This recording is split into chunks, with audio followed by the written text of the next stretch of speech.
Sixth Sense with Nikki Sixx. I'm Nikki Sixx. It is Sixth Sense. I'm here with Jen. What's up, Jen? Hi. Very excited today. My new friend, Ava Moses Core, is here. She's born in 1934 and a Holocaust survivor. I met my old accountant outside the studio today, and I told him you were coming in. And I told him I'd never met a Holocaust survivor. My manager's mother was a Holocaust survivor, and we never got to meet. And Bernie told me that his mom and dad were Holocaust survivors, and he was later born in a refugee camp. And I was just like, it's like all crashing in, you know, all this information. I want to know everything. I want to know, how are you here today? And you're such a bright, shining light. You know, first time I saw you, I was like attracted to you. Oh, sure. Oh, yeah, I was. I was with my wife, and I saw you on the red carpet. Well, yeah, I want to know, where did you come from? Because I was told by the Indianapolis 500 management, I said, you invited him, but we had sheets with the VIPs who was coming. You were not on that sheet. I had a secret pass. So you crashed the Indianapolis 500. Yes. Well, a very dear friend of mine, he's in racing. Mm-hmm. So they called me at the last minute and said they'd love to have you come, and I got this access to an event I'd never been to. So it was just an amazing time. And then they asked me to walk around and do the red carpet, and I saw you, and you know, you were like, you had this blue on and on the red carpet, and you were walking, you were just smiling, and I just looked at my wife, and she goes, "Go ahead," because my wife knows me. She knows I'm attracted to certain people. And I just went over and I just said hi, and that's how it all started. And I said to myself, "Who is that guy? Exactly. What is wrong with that guy? Why is he look at his hair." Hair was going in every direction. But see, we had a very long, complicated morning. They told us to be early because the traffic would be terrible. And we would be picked up at a certain time. There were about 10 of us VIPs. And no, the van didn't come. So they tell us, okay, we will take you with another van. But the traffic got so bad that they couldn't get me closer than a mile from the pagoda. Wow. My son and Ted were trying to find some help. So they flagged down a golf cart that just delivered the beer. That's good for you. My kind of cart. And so they said, we need help. He said, okay, I am glad to do that. So he took us to the end of the red carpet. He didn't know anything better. Right. And I didn't know anything better. Uh-huh. So they told us, well, you're going the wrong direction. Finally, so you were walking back to and that's when we saw each other. And I thought, okay, I arrived. Now what's happening now? I don't know. So then I see this arm going over my shoulder, and I saw lots of tattoos. I could see the fingers all tattooed. And I thought, yeah. And then I look up and I see a lot of hair. And I thought to myself, who on earth is this? And I'm on the red carpet. I'm going to be polite and nice. And I smiled. He said, hi, sweetie. And I said, hi. No idea what planet you were born on. I've been hearing that forever. Jen said that to me this morning. I did. Yeah. And so then my son didn't know you, but we had one of our volunteers, Beth, said, oh, do you know who is that? No, tell me. Said it would be nice if you sent him a note by Twitter. She got your Twitter and I got that too. And I said, well, what am I going to say to this guy? I don't know him. I said, I would say, it was nice to meet you on the red carpet. And how do I become a rock star like you? Well, that sounds clever. Yeah. I liked it. I saw it, and I think I responded, "You've been a rock star your whole life." You said, Eva, sweetie, you have been a rock star all your life. You inspire many. I said, does he know who I am? No, did you? I learned quickly. But you didn't know when you came up. Not when I first saw you. I was attracted to you for... You were also in La La Land. And then I started like doing a little bit of research. I started asking some people. Then I started finding out more about you. And then I direct messaged her on Twitter and said, I'd like you to, come, to Los Angeles whenever you're here and do the show. And you asked my address, and she sent me a book. Yeah, because we sent a book to everybody whom we met on the red carpet or were the VIPs. Yeah, and thank you for that. You're welcome. But then, of course, I researched quite a lot. Oh, gosh. Well, then that's where I was like, I don't know if I want to. What did you find when you? Please. Well, one me the bad thing stuff. that I liked about him, once I started researching, I did like him being gutsy, because I don't know if I ever went up to a person I didn't know and would put my arm around him or on the shoulder. Yeah. So he's gutsy.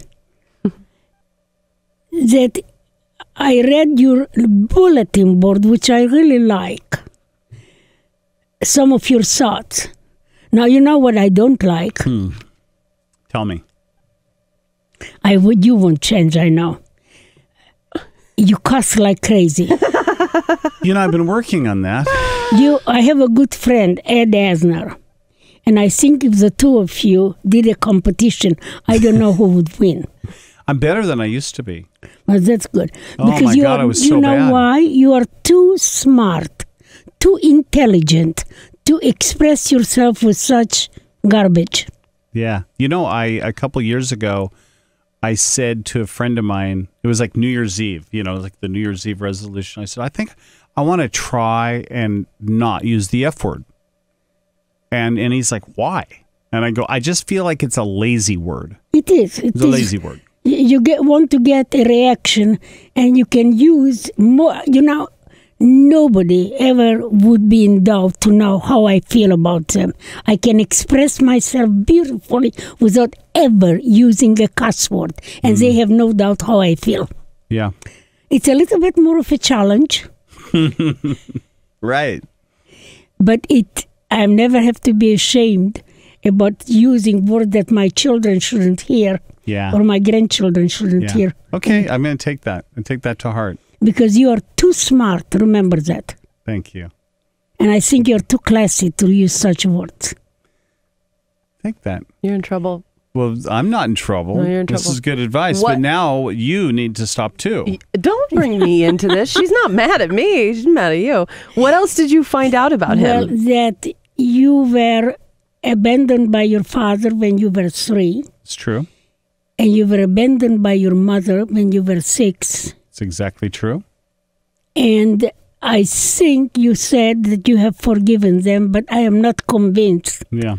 that your forgiveness is very convincing. Yeah. Well, you know what? It fluctuates. And when I was younger, I went to my father's grave, and I never knew where he was because he left, right? Mm-hmm. And I find that he's in the same city that I was born, San Jose, California. And I did a lot of research, and I found him. Mm-hmm. And I went to his grave. I didn't know if I wanted to cuss him out, what I wanted to do, but I went there. And I remember looking down at his plaque. And it was like the grass was dead, and the plaque was cracked. And there's where you keep the flowers. There was no flowers. Mm-hmm. And I felt so sad. And I just said, you just really missed out on a great kid. Mm-hmm. You really missed out on a great kid. And I let that go that day. I carried it for a long time. I am sure for a child, that is the biggest burden, to not be wanted and loved and nurtured by parents. Yeah. But I want to tell you something, what I think. I think you have been given a great gift. Genetically, they gave you very good features, height, and a good mind. That didn't come just from heaven. Somebody had to nurture you enough to be angry to do something with your life. Right. We know if children are left in orphanages and they are not attended to, not nurtured, not talked to, they are not going to develop any of the qualities that you have. Mm-hmm. So they did not a very good job, but good enough. Yeah. But I had my grandparents. So No. they were very nurturing and Yeah. loving. Great. Fantastic. Yeah, they were there for sure. Well, that is wonderful. Yeah, that made the difference. Yeah. So that's what I found out about you. And thank but, you. But that you use the talent that you have and the nurturing that you have Yeah. to make something out of your life. You could sit in a corner and complain and find excuses for becoming a nothing and nobody. Yeah. And the world is filled with that. Yeah. And very sad, because they shouldn't. I mean, it could be a driver. I feel that early in my career, let's say early in my career, first, obsessed with music, playing music. You don't really think that making music is going to lead to all the things that it led to, because I don't believe that you pick up an instrument and go, I'm going to learn this instrument and be a star. Like, I think you pick up something, whatever it is, whatever you want to do in your life, because you love it. And then if you keep doing it and you're lucky, maybe you can make a living doing it. Mm-hmm. But some of those early recordings for me were driven by a lot of those feelings. And a lot of young people were attracted to my band because they felt the same way. Mm-hmm. So there's a positive. But you had talent too, because if I pick up an instrument or I sing, they are going to run the other direction. Well, So I don't believe that. I believe that anybody can do anything if they want it hard enough. They just have to work. I have to work harder than some of my friends to be a better musician. Some of my friends just pick up an instrument and they're natural. Mm-hmm. I'm not a natural born great musician. I have to work harder than anybody I know. But it's okay. Work is good for you. Yeah. Definitely. But from what I know, you write the music, Yep. you write the words, Yep. and I think you were the moving force in the Motley Crue show, correct? Yep. It was So a I show. know you pretty well. It was a show. It was a show. It was loud. Was it? Oh my gosh, and hot. They had so much fire all the time. It was intense. That's the right word, There's I think. no low, no nothing. It's all high always. Oh yeah. Yeah. Top of the top. Energy. Lots of energy. Lots of energy. Yeah. Can we start from the beginning with you and, Sure. and your life and Where I was born, I used to joke about it. I was born in the wrong place, the wrong time, the wrong religion, and the wrong sex. Now, most people understand being born Jewish in Europe in the 1930s or 40s was the wrong place, wrong time, wrong religion. But my parents had 2 daughters, and they wanted a boy. And my twin sister was born first, and my father, as the midwife, knew what did we get. And the midwife, apologetically knowing that he wanted a boy, said, it's a little girl, but don't despair, another one is coming. So I arrived in my great glory as the biggest disappointment to my father. I didn't know. I thought I was pretty cute, and my mother was always dressing us alike, and we had fun, and we were fooling all the people, the teachers, because we really could stand in for one another. Yeah. And then when I got 5 and a half, my father said to me, Eva, I said, yes, You should have been a boy. Oh, I knew nothing about how children were born. yeah. I knew only one thing, that I didn't have anything to do with it. Yeah, you didn't get to weigh in on So that. I said to my father, I don't think it's my fault. And he got very angry. And from there on, he set me up for failure every day. For instance, in the winter, we used to live in the big winter kitchen, because we lived in a very, very big farm in a very small village, very primitive. No running water, no electricity, no paved roads, just farm and land. And so I knew nothing about the big things in life. So it's not my fault. Well, in the big winter kitchen, we would have everybody there. Grandma, great aunt, the dogs, the cats, the children, and a big potbelly stove. And in the morning he would say his prayers. And he would say, Eva, I want to make sure that you get all the dogs and cats out of the house so I could say my prayers. Never Miriam, never Edith, never Alice, it's always Eva. Well, those dogs were smarter than I thought they were, because there were two huge beds, my grandmother's bed and my great aunt's bed, and they climbed underneath it. And I could not reach them. So in the most solemn part of the prayer, a dog or a cat would make its presence known. And he was looking at me with those angry eyes. I knew what was coming. Didn't I tell you to get those animals out? Yes, Daddy. Well, you didn't do a good enough job. I really, really tried. Well, you didn't do a good enough job. I said to him, if you think it's so easy, why don't you do it yourself? The belt came out. Yeah, but there was your fire. There was your spirit right there. Well, what I like to say is my father, I did something interesting 3 years ago. I wrote a letter of goodbye and forgiveness to my mother, because as I tell my story, I never said goodbye to my mother as we were ripped apart. And I said, well, why don't I do it now? And I said, I wrote a letter of goodbye and forgiveness to my father. And I go now, when I go to Auschwitz every summer, I read those letters. Because that tells my story in a very short message.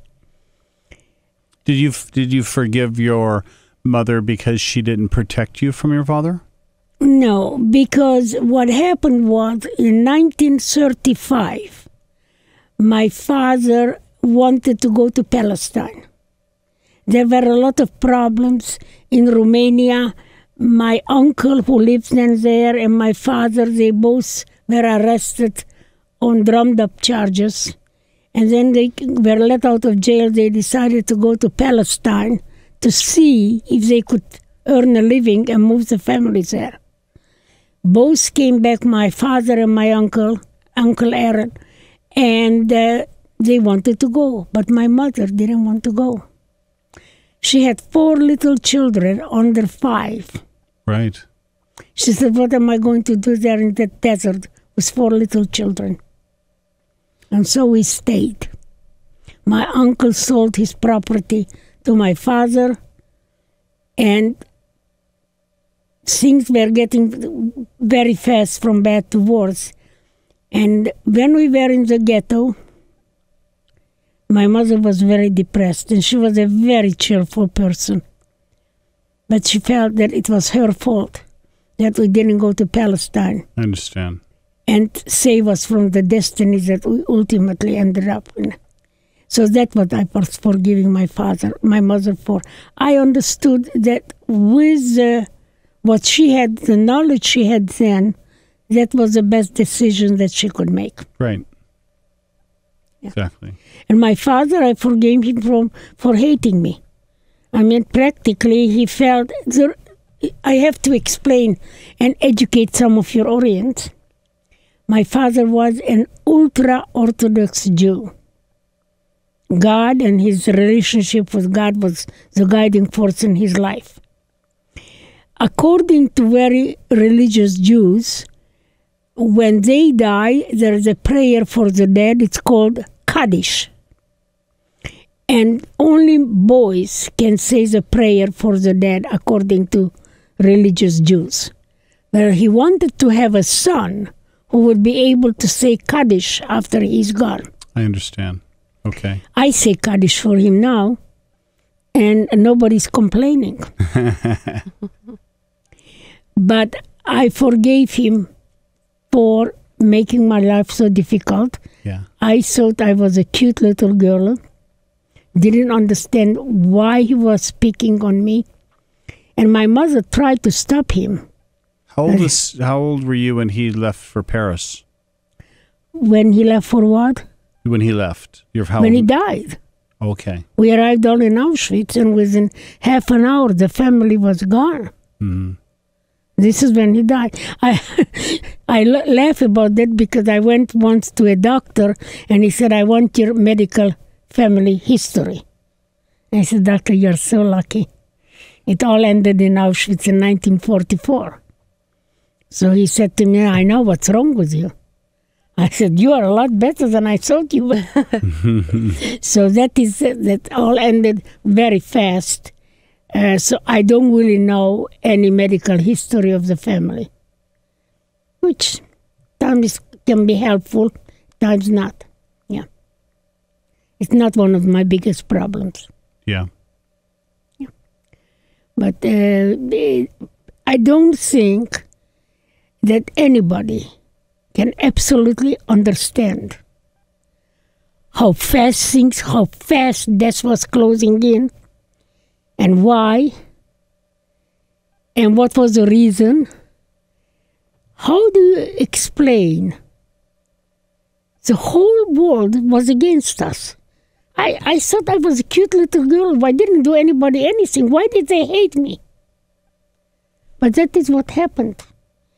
And I cannot understand, even today, how people get up in the morning, or do today, and have one thing in their mind: how many people I'm going to kill. What kind of a mind creates something like that? But that's what happened.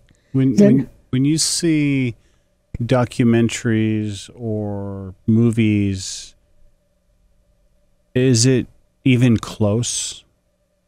Does anything? It is, but it's not, because you cannot give the immediate feeling that what do you do when in half an hour the whole family is gone, and you don't even know. There was a world like that where everything was surrounded by barbed wires and by Nazis yelling order. There is nothing human about it. Yeah. It's a place that is difficult to understand. And how do you function in that place? And how did you function?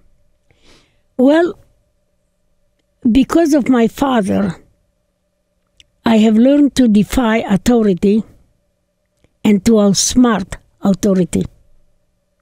It prepared me for 4 years for a place like Auschwitz. I was not scared of the authority. And my sister Miriam said that she would always look at me, and if I did it, it was okay. I didn't know what I was doing, but when you are in trouble, you have got to do something. Right. I was not afraid to try. And when I tell people, never ever give up on yourself, because growing up is hard, I didn't know how to survive Auschwitz. I tried different things. Did you think you would survive? Absolutely, no doubt about it in my mind. I have the first night we arrived in Auschwitz. How old were you? 10. Okay. I was 10 years old. Was born in 34 January, and that was May of 44. So I was 10 years old in a few months. Okay.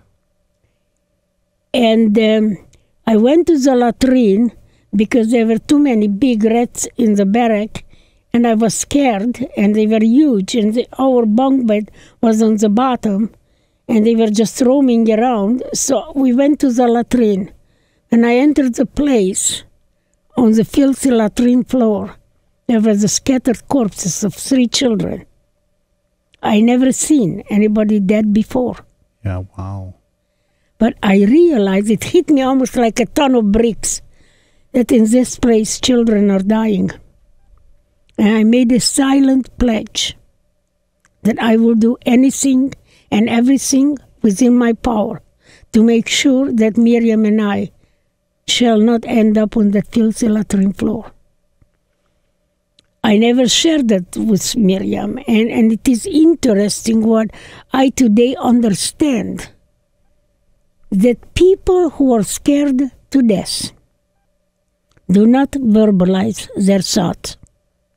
Because another memory, we are in the cattle car, and people are scared of what's going on. Not a single grown-up ever said a single word. They was not talking in the cattle car. They would ask for water because it was May. It was very hot.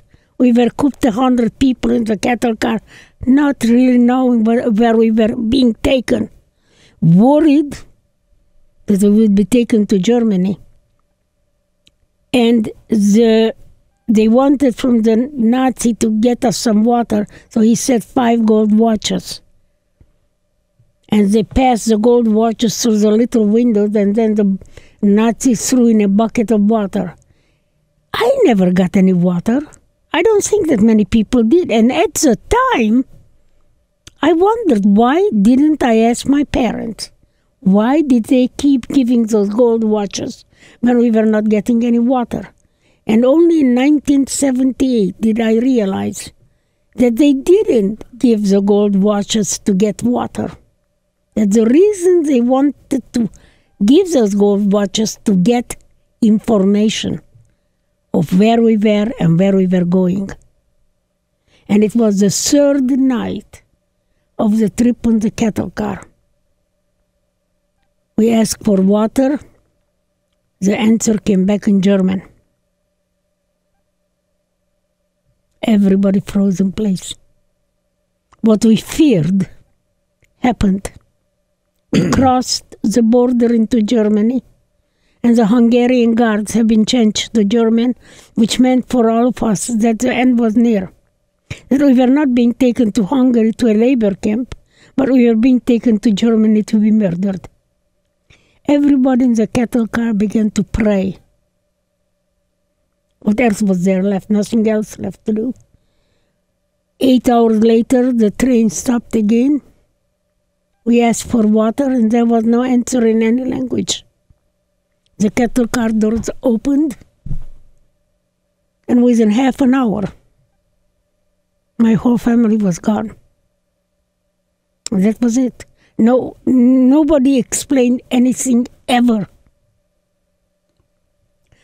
How do you live in a world like that? In 2017? What? In 2017, today, as we sat here, me and Jen, we live in Los Angeles, California. You know, I came from a long road to get here, and it was nothing that hard. Nothing that hard. We that's why I asked you about documentaries and movies. I watch, I listen, I can't even grasp how that's even possible, that a brain, a mind, or people would think that this is a good idea. Why? That is a very important question. I mean, why? Why do people do evil things to one another? And I think we just had a speaker at the museum last Saturday, and he wrote, Why? The book, Why? Peter Hayes, Why the Holocaust Happened. And I always, from my understanding, it was The economy, the economy, the economy. It's always the economy. But also the Treaty of Versailles that ended World War I and punished Germany tremendously, demeaned Germans, and they felt that they couldn't live under such conditions. This is when people listen to, when they are so deprived and they have no better ideas, they will listen to crazy guys. Because Hitler wasn't really a normal guy. He wanted to be an artist. Boy, I sure wish we let him be an artist in Vienna. He would have saved the world a lot of trouble. Yeah. But he was angry, I think, because the art director was a Jewish guy and he didn't let him in. That is the way the story goes, and that's so now he hated Jews. It's a good reason, right? I mean, literally, that's simple.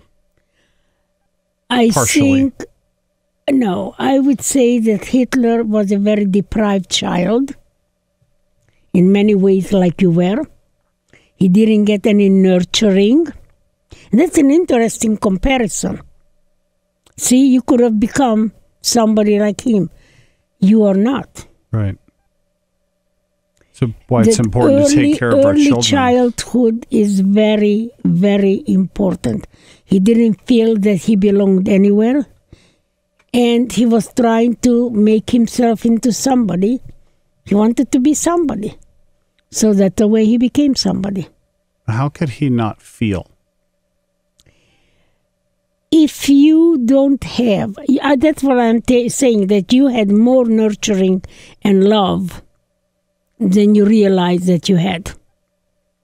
But if one does not, it's treated like a nothing and just somehow grows up. Well, how do you know anything is right or wrong? How do we really relate to one another and in the world? That's an important question. Yeah. If we don't learn it in childhood, it's very difficult to become a caring, an attached person to somebody, a loving human being who has never received any love. That is not genetic, by the way. Love you do not understand genetically. That is nurture. Mm. And he definitely, without the shadow of a doubt, his mother wasn't very loving, and we don't even know what his father, where he was. So he was just growing up somehow. How do you feel when you watch a movie like Schindler's List? How do you feel? You're sitting there on your couch and you watch, or you go to a movie theater. What does that feel I like? watch Holocaust movies and filmed completely differently than most people. I mean, if we watch want to one see together, how I would talk to you the whole time. Well, I want to see if I can identify something. Okay. If I can remember, or it was similar to what I experienced, or was it different? And the one simple thing in Schindler's List was the fact that it was very confusing. We didn't really know from one moment to the other what would happen. And that is the way my life was in Auschwitz every day. Have you ever sat down with, I'm going to say, a German historian, somebody that would have the knowledge and the information from the other side, a peaceful meeting, a conversation where you could say why, or you were told things, or you told him things that he didn't? Has that conversation ever happened? Yeah, I am very gutsy. I had many meetings. Actually, this year I go with my documentary crew. We are going to go to Germany and probably meet with a Nazi from Auschwitz. But is he open to this? I have not talked to him very much. There is a on the internet a picture with me supposedly hugging and kissing him, but it was he who grabbed me and hugged me and kissed me. But that's okay, because what I found, I was very nervous about going and meeting him. You never know how the other side will act. Yeah. You cannot plan it, you cannot rehearse it. It's whatever happens, it happens. The same way with you. I don't know how to rehearse anything. Two people from different directions meeting. And I tried to figure it out how I would act. But none of it happened the way I thought it would. Yeah.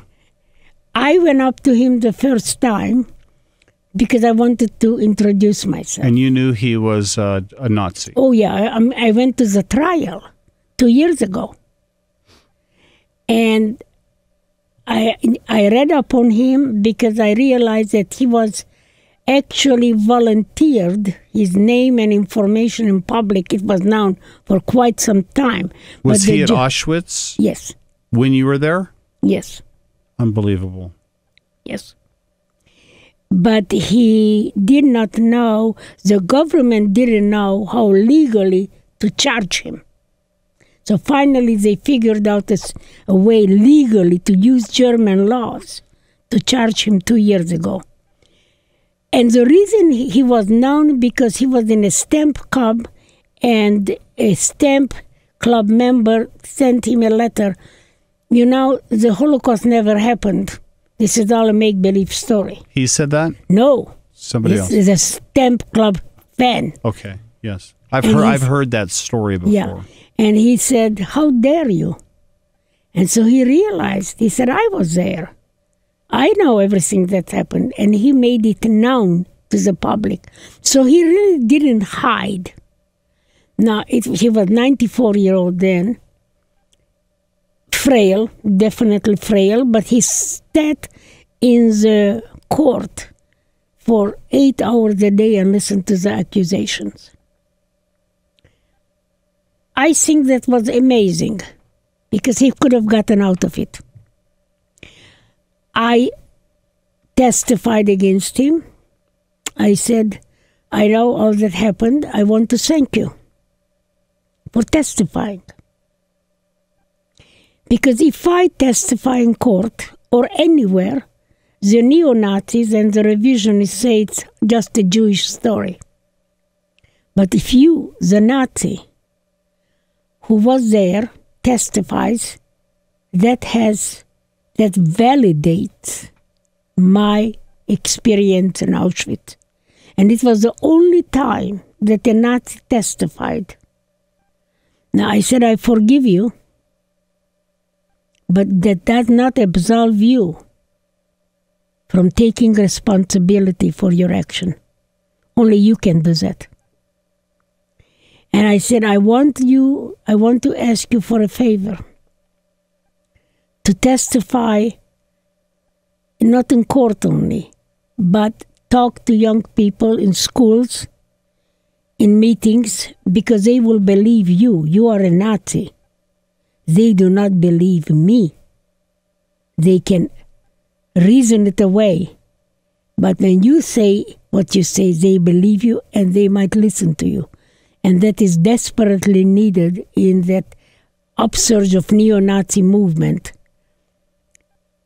What I asked the German court when he was convicted, why not ask the German court? I asked the superior German court. What will they do to me, right? I said, instead of putting an old man in jail, where he will die, why don't you use his testimony? Have him lecturing in schools through Skype or through any other point, because you will do some good. You really always in life have to find out why are you doing what you're doing. Mm-hmm. Just to punish, that's not enough. The world is that filled, would be the end of the story. He was punished, like all the people that he so punished, and that's the end of the story. You could do more. The German called bravado. Oh, we put an old Nazi in jail.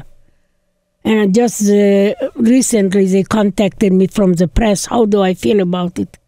I said, if they would have put him in jail when he was 37, 47, 67, even 77, but 96, what purpose is there for it? To show that they have done their job 70 years later. Right. And it doesn't teach anybody anything, and we don't learn anything from it. And those who need to learn are also going to just become angrier and have a good reason to do something crazy. Join the Nazi party. It's crazy. You teach forgiveness. That's why I was attracted to you after we met. I was like, it's just something we need. We need that. We need what you're doing. The world needs what you're doing. I always wanted to know, on the other side, on the Nazi side, anybody at all involved, how do they live? How do they go on with their life? It's $1 million question. When I befriended in 1993, I befriended a Nazi doctor. Why not? Wow. That was one of the questions I asked him. And? How did you go on with your life? After you finished work at night, what did you do? He said, all the guards in Auschwitz got drunk. The only person who didn't get drunk was Mengele and me. So for my own mental ability to talk to somebody, I could talk to Mengele because he was not drunk. So that is the way they coped, according to Dr. Munch. What about, I understand that, and I don't agree with it, but I understand. I mean, I understand what you're telling me, but I'm talking about after. How do you go to the grocery store? How do you, after I did not know very much about them after, because I was so wrapped up in trying to survive. Right. I was 11 years old. I was an orphan. I didn't belong anywhere. When you were 11, who did you go? Well, I don't even know how you got out. I don't know that story. But we were liberated by the Soviet army. Okay. As the Allies were succeeding in their battle against the Nazis, as it happened, Auschwitz was liberated by the Soviet army. Right. And interestingly, there wasn't a lot of fanfare. Nobody said you are free to go home. Yeah, I was going to ask you, where were you? What was that day like? Yeah. We have been bombarded by bombs and artillery for about 3 months. And it was clear to us. I could feel it in every ounce of my being that this cannot last much longer. But we didn't know how long it would last. Nobody explained anything. There was never any. And so in January, end of January, one day we woke up. It was quiet. Wow, what is that? So Miriam and I talked to each other. Do you think it's possible that today we will be free? Well, we don't know. Who on earth knows? Did that conversation happen often? No. Never? That was the only time it was quiet. Okay. But you never had the conversation with her saying, is today the day? Maybe today's the day. First of all, it's very important to explain that children who are scared for life and fighting for their life do not verbalize their thoughts. There were very few. The conversations were so limited. And I believe the reason, because if you said something and the response was something that you didn't know, now all of a sudden you were not controlling your own thoughts. And that was done automatically, instinctively. It wasn't something that I sought out But nobody talked very much. No, that's strange. You would think that people, we would talk about how do you get a piece of bread, not to get sick, because getting sick meant you will die. We tried to talk about, we had to kill all the lice that were infested in our bodies, and we couldn't get rid of them. And I learned also how to knit in Auschwitz.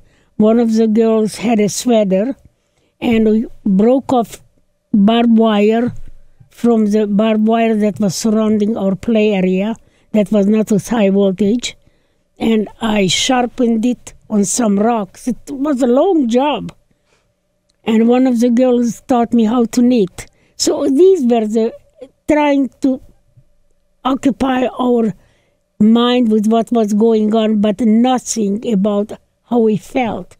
And I think the reason that was because it was a dangerous territory. We didn't know what would come of it. And if somebody said, let me give you an example. I never said to my sister, when I saw the dead bodies on the latrine floor, that I made a silent pledge that we will survive. I never told her that. I thought, that's crazy. Why didn't I tell her? Looking back at it, if I would have said to her, Miriam, I think we are going to walk out of here alive, she didn't know what I was thinking. What if she would have asked me, now, how are you going to do that? Well, I didn't know how to do that. Right. So, therefore, that would have put doubt into my mind. And I never had any doubt in my mind that I was going to walk out of Auschwitz alive. So that morning, when you had that conversation, just for us, walk me through the next 24 hours. Well, we were kind of smiling. What does it really mean? Something. I mean, was it quieter? Were It people was quiet. gone? What? Were the Nazis the guards gone? and Well, no, the Nazis, well, I didn't tell you the whole story, Okay. because that's too long. January, it was right after New Year's, because there was a lot of merriment at the camp. The Nazis were drinking and singing, whatever, the guards. About 4 days later, they told us, everybody out of the barrack, we are taking you into Germany to protect you from the fighting. Well, I didn't like the guards, and I didn't believe them. They were very good liars, and I thought I didn't want to be near them when they were winning the war. I sure don't want to be near them when they are losing it, because they are going to be even meaner. So we in our barrack, where the twins were all children. We stayed in our barrack. We didn't go outside. Next morning, we woke up, looked around. All the guard towers were empty. All the Nazis were gone.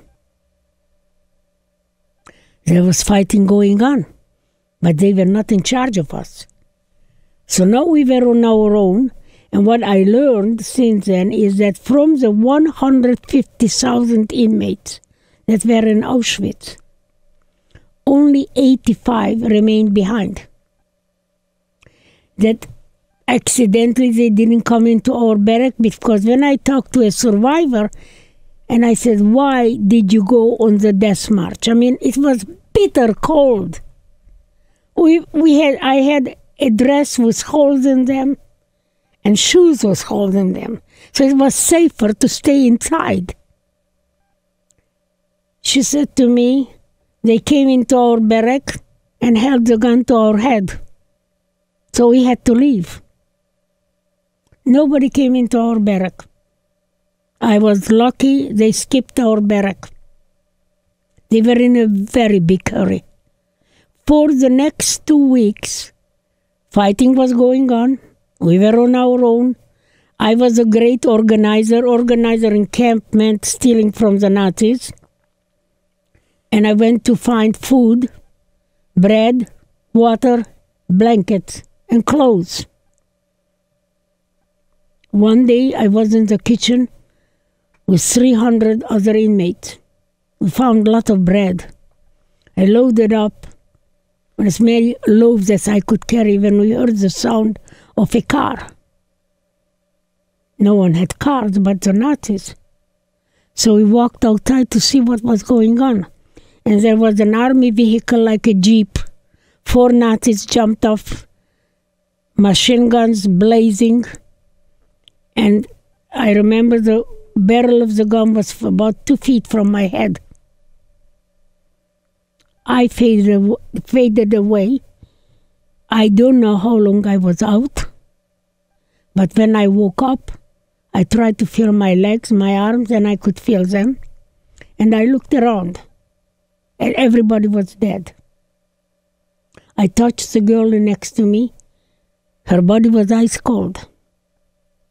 Then I was sure that I was alive. I ran back to the barrack where Miriam was and tell her what happened. But to realize that these people died so close to liberation, they almost survived that horror. It's heartbreaking. And why did the Nazis come back? That wasn't good news. Well, we found out in the middle of the night, they blew up the gas chamber, the crematorium, and all the evidence they could master to blow up. To sort of... to try to eliminate. Right. Right. Our barrack was on fire. We couldn't stand the heat. We walk outside. The same 4 Nazis are waiting for us and urging us to march. Anybody who could not walk fast enough was shot on the spot. 500 more inmates from these 8,500 were killed. You walk very fast, and you want to be in the middle of the group, not to get to the side to attract any attention. At midnight, we arrived at Auschwitz I, which is about 4 kilometers from Auschwitz II. And the Nazis disappeared as if the earth swallowed them up. Still fighting, still artillery, still bombing. We are now in Auschwitz I on our own. It's January 18. In Auschwitz I couldn't find much food, but I had bread from Auschwitz II. Water, there was no water. And you were with your sister.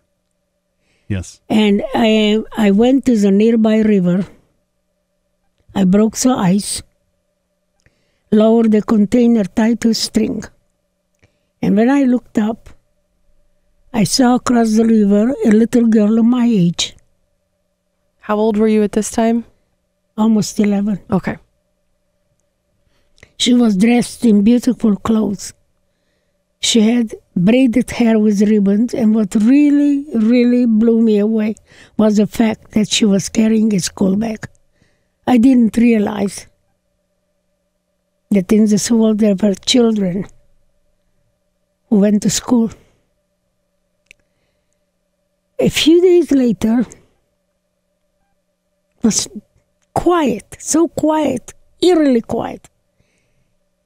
So what on earth is happening? Nobody ever told us anything. There was no authority. The other inmates didn't know what was going on.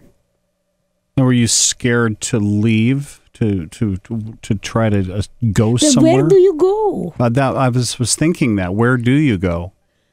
Even when people ask me, why didn't you escape?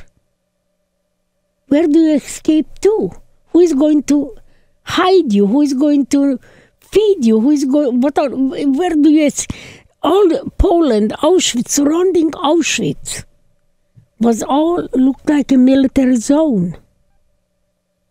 I didn't even know that there. When I was in Auschwitz, I saw that the whole world lived like I lived, in a camp without parents, starving to death, surrounded by Nazi guard day and night, and that is the way the world was.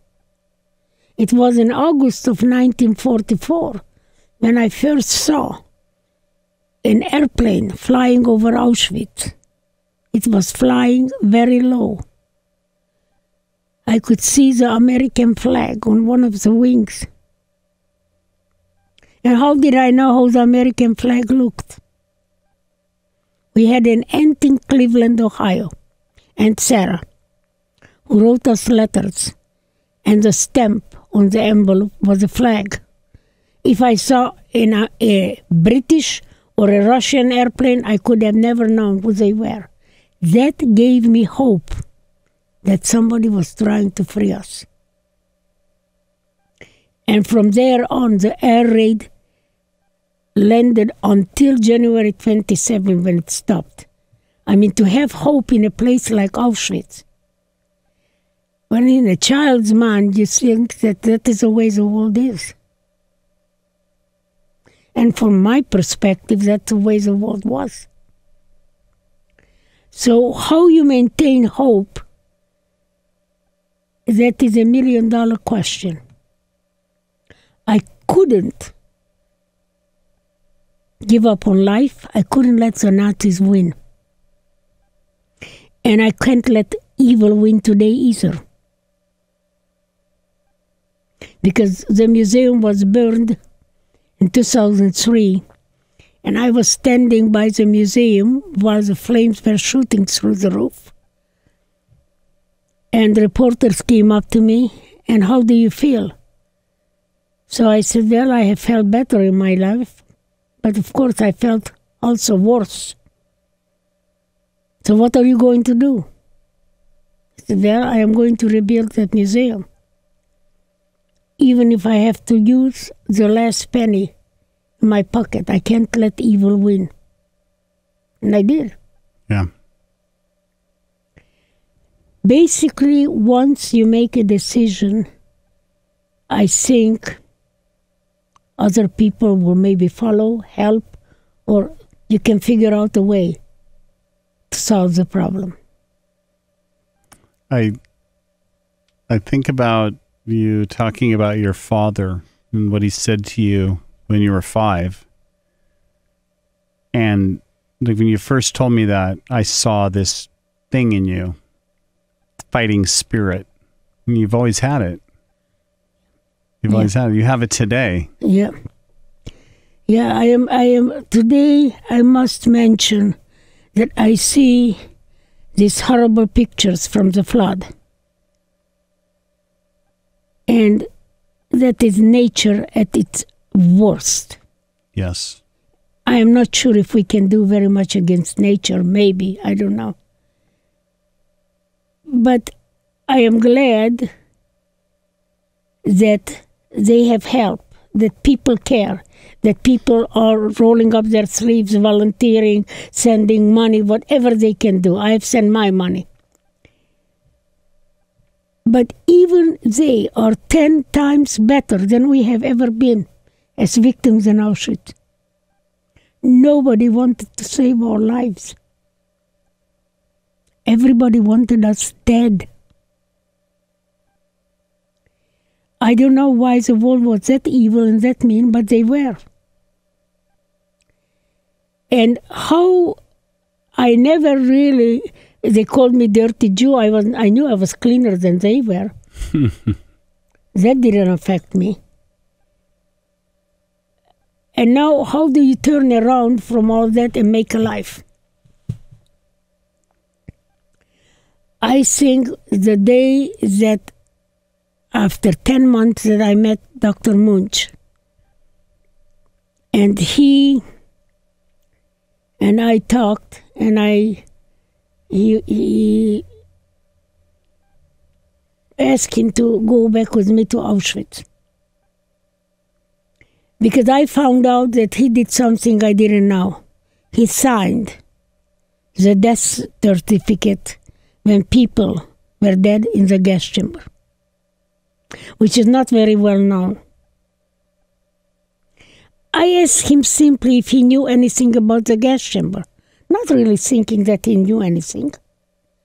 And this is when he told me that one of his jobs was to watch people die, suffocate, and this is the nightmare that he lives with every single day, he told me. And when everybody was dead, when people stopped moving, he would sign a death certificate. No names, just the number of people who were killed. I said, wow, what happened to all those death certificates? Never heard it written in any book. The Thunder Commando didn't know about it because it was super secret activity of the Nazis. And they probably all been destroyed by now. What was the purpose of the death certificate? I mean, they were That is a good question. I wish you would have told me that exterminating while people, Dr. right? Munch was still alive. Yeah. He's deceased now. I cannot ask him. I've that never question. heard of that before. I never either. Well, what it happened was that statement. I said to him, I am going to Auschwitz in 1995. Come with me, and I want you to sign a document. Yeah. Just what you told me. And you can find it on our website.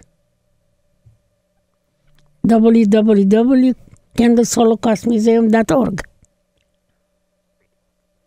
Wow. And he said, I would love to go. I didn't know it was going to be so easy. But to me, it was important to document the atrocities of the Nazis, and that he was willing to do that to me was amazing. So I got back home to Terre Haute, Indiana, kind of pinching myself that I will have that document. But then I wanted to thank him for his willingness to do that. I knew that was crazy. How do you thank a Nazi? And I knew if I told my friends or relatives about it, that they would talk me out of it.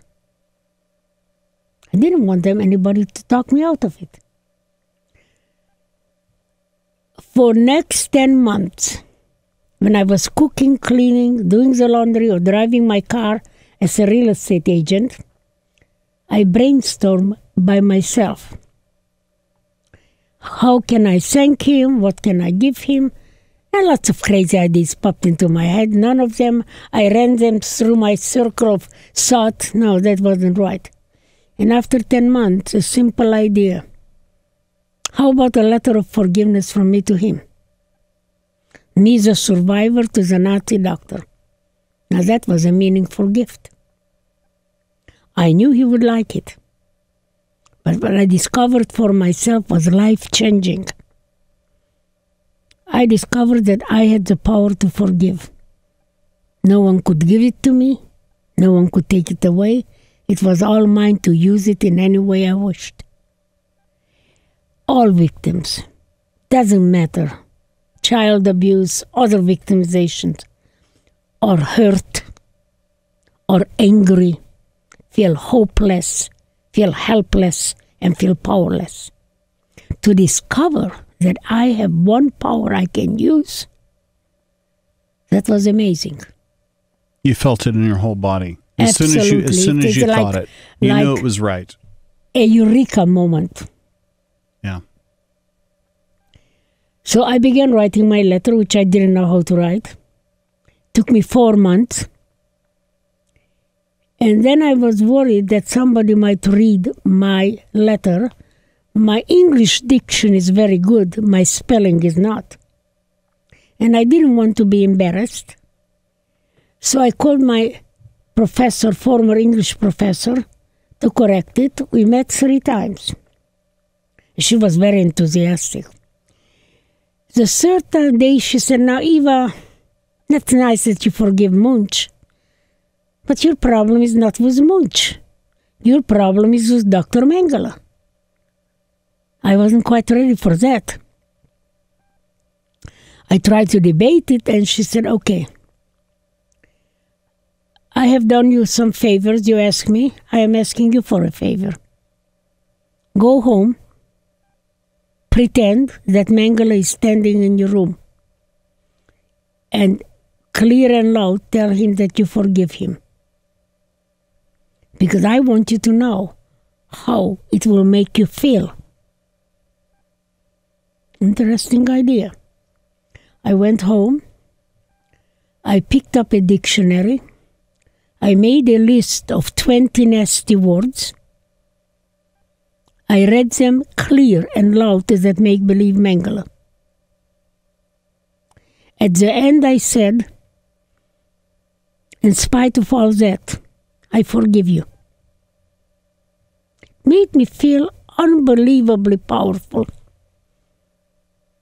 That I even had the power to forgive the angel of death of Auschwitz.